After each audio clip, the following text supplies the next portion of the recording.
For nearly 5 decades, one door at Graceland never opened. It sat at the top of a roped-off staircase, and even the people closest to Elvis Presley never crossed its threshold. When it finally swung open, no one found old photographs or spare stage costumes.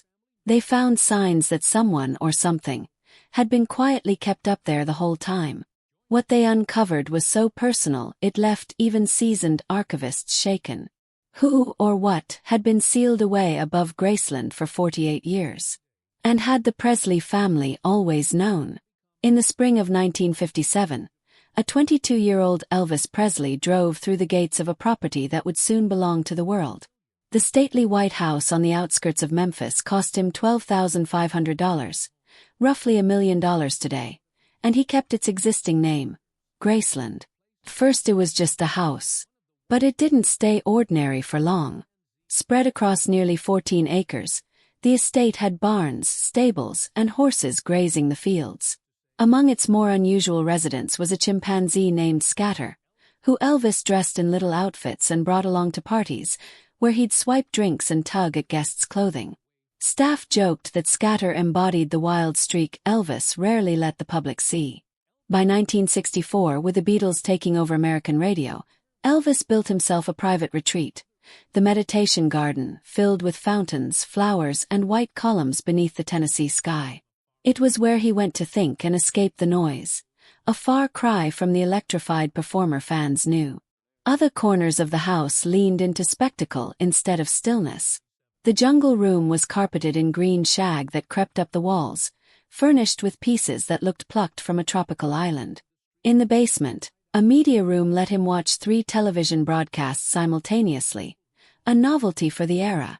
Near the racquetball court sat a piano where he played some of his final songs just hours before his death. On August 16, 1977, Elvis Presley died in an upstairs bathroom at Graceland. Almost instantly, the mansion stopped being simply a home. It became a monument, a mystery, and a moment frozen in time. Roughly 100,000 mourners descended on Memphis in the days that followed, lining the streets and weeping at the gates. Inside, Elvis lay in a white suit and blue shirt. On August 18, 17 white Cadillacs carried the funeral procession through the city, trailed by figures like James Brown, Sammy Davis Jr., and Caroline Kennedy. Priscilla, 9-year-old Lisa Marie, and a grief-stricken Vernon Presley were all there. Elvis was laid to rest beside his mother, Gladys, at Forest Hill Cemetery, but that peace was short-lived. Just 2 nights after the funeral, intruders broke into the cemetery in an attempt to steal his coffin. They failed, damaging part of the tomb before being caught, but the message landed hard. Even in death, Elvis wasn't safe. Devastated, Vernon quietly arranged for his son and Gladys to be reburied inside the meditation garden at Graceland, the very sanctuary Elvis had built for peace. From then on, Graceland transformed again, this time into something closer to a fortress.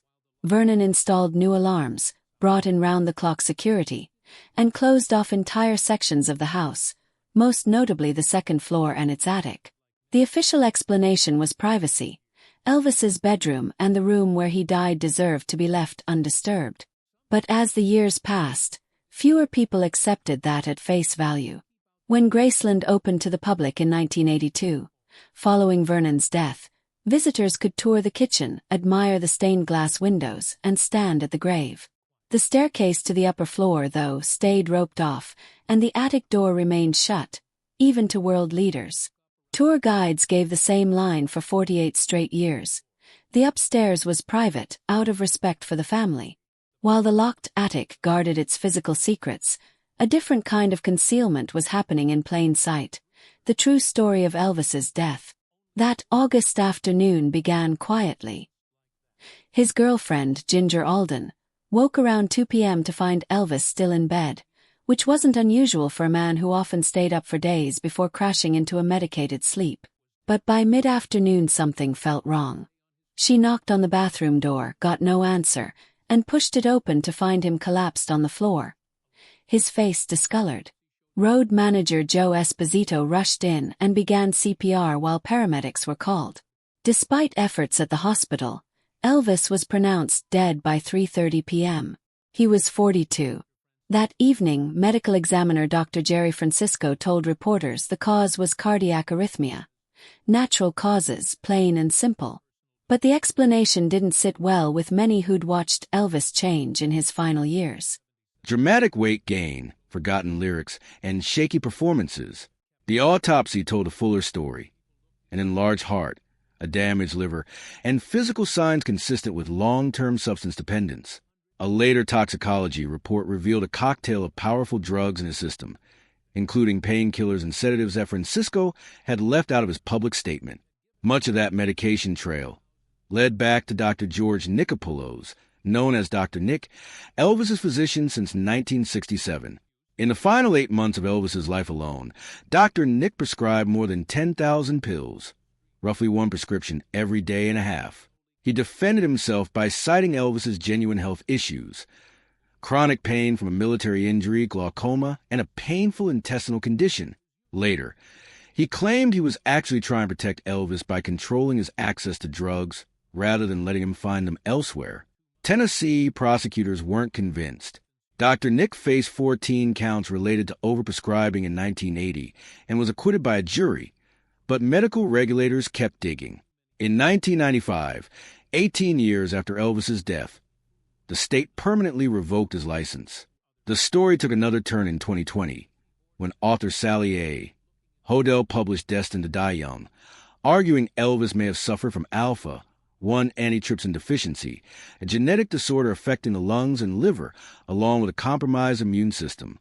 If true, it suggests many of his hospital visits weren't drug-related emergencies at all, but the consequences of an undiagnosed illness doctors of the era didn't fully understand. In the spring of 2024, a company almost no one had heard of, Nosny Investments and Private Lending LLC, filed paperwork to auction off Graceland entirely. Court records allege that Riley Keough, Elvis's granddaughter and sole heir to the estate after Lisa Marie Presley's death in 2023, had defaulted on a $3.8 million loan.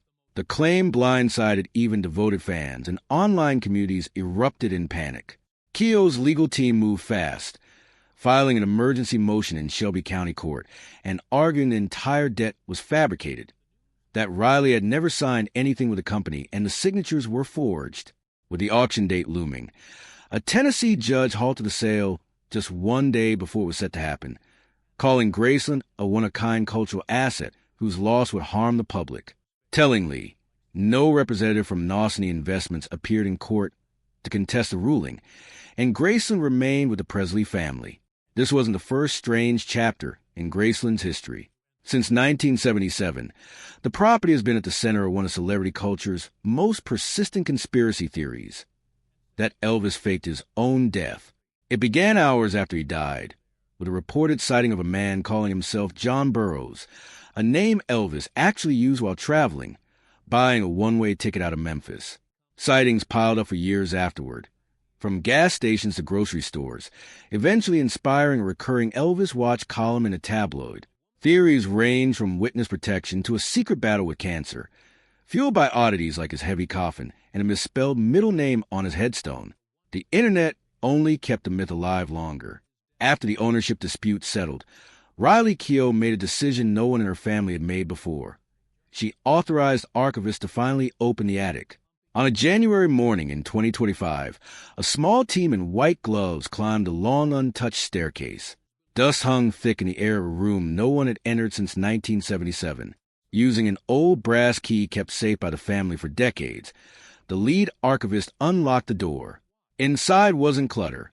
It was something closer to a time capsule, meticulously organized into labeled sections covering different chapters of Elvis's life. Tupelo 1945, first recordings, Army Days, Hollywood, comeback special, Vegas. One box, simply marked after, was dated 1977. Among the most striking finds was a worn teddy bear from his impoverished Tupelo childhood, mended with patches cut from his mother Gladys's own clothing. In the Army Days box sat Gladys's Bible, given to Elvis when he enlisted in 1958, its spine held together with tape and its margins filled with his handwritten notes. The final entry, from days before his death, marking Psalm 23.